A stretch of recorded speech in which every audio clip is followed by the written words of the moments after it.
hypermobility, of course. The letter H for hypermobility. So that could be a huge topic. You know, our whole concept is hypermobility. So I'm actually going to talk about hypermobility holding patterns. And this is where we hold ourselves. So I don't know about you, but I used to hold myself together in very strange ways as a form of stability. So I would hold myself up through my ribs and kind of brace my shoulders and have a lot of abdominal bracing or guarding going on to try and hold me up, a lot of pelvic floor tension to hold me up, and of course locking my knees back, again as a form of holding me up. So I had a lot of tension in here, which doesn't make breathing, which was our second principle, very efficient, because it was very hard to breathe when everything was jammed up here. So I'm just going to let that go and just relax again. So holding patterns, I believe, are very, very common with hypermobile bodies, because I call it false stability. We're looking for stability, and we think that the way to do it, subconsciously of course, is to hold and brace. And the way forward, and I think this is a really, really important part, is that we have to unwind those holding patterns. Okay, we have to let that go, which can be really scary, because we think, well, if I let go, how on earth am I going to hold myself up? But in the letting go, you start to release very tight, fatigued muscles, and then you start to get access to the other muscles that have maybe been overridden and not used because you've been dominated by these muscles that have been holding you up. Okay, so there are certain guys that will take over and do the work for you, and that inhibits the correct working of the body. So how do we do that? Going back to our lesson, letter G last week, gravity helps an awful lot to recognize these hypermobile holding patterns. Okay, so why don't we get back down on the ground and just recognize whether we have got some of these hypermobile holding patterns. So get yourself comfortable on the ground and just take a moment to notice how it feels. So we're going to take a few breaths. Now, if you've watched last week's video on gravity, you might already be feeling that you are able to release, that things do feel a little bit softer. So that when you're inhaling, you can feel your ribs expanding. And when you're exhaling, you can feel them softening and dropping, because gravity is helping get rid of those holding patterns.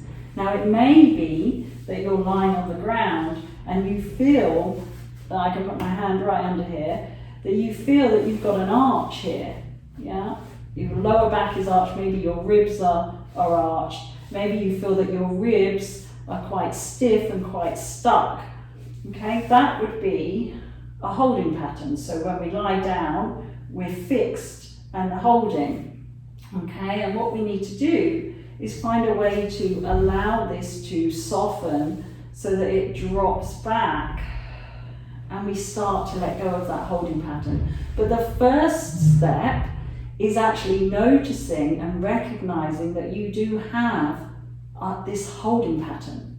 Because I had holding patterns for years, I wasn't even aware that I was doing it. So acknowledging and recognizing that there are some holding things going on will enable you to start to let go of them. So it's a huge step if you've just discovered that you're a holder and a clencher and a gripper, okay?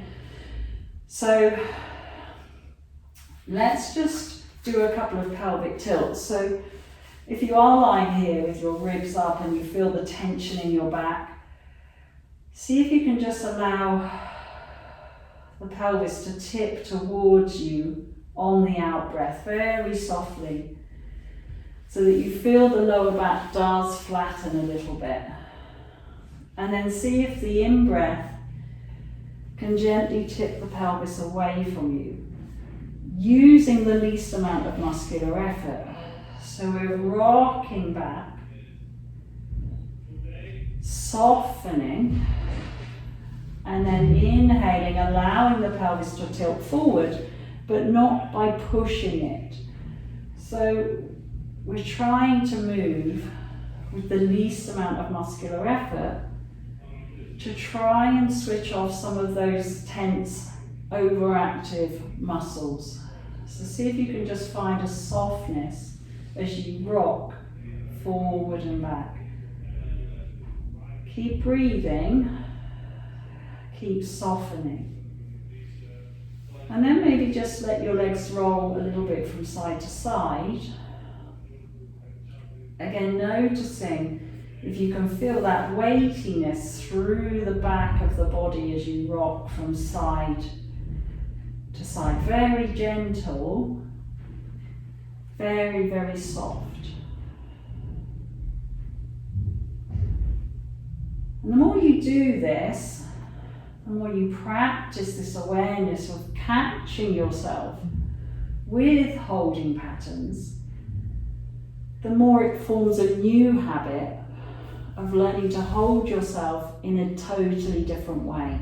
So it may take a little while, it might not happen immediately, and the body will revert back to its old patterns of holding, but over time it will change, which is really, really brilliant. So as you come up to sit very slowly and just take a moment to find a comfortable seat, just notice if you feel that there's a little bit less gripping, a little less bracing, tensing going on. Can you allow the ribs to just soften as you inhale and exhale? And just sitting quietly for a moment, noticing if there's any tendency to want to go back to that kind of gripping and holding. So I hope that was useful, and I hope that maybe you learned a little bit of something about how you use your body on a daily basis. Let me know in the comment box below, and until next time, stay zebra strong.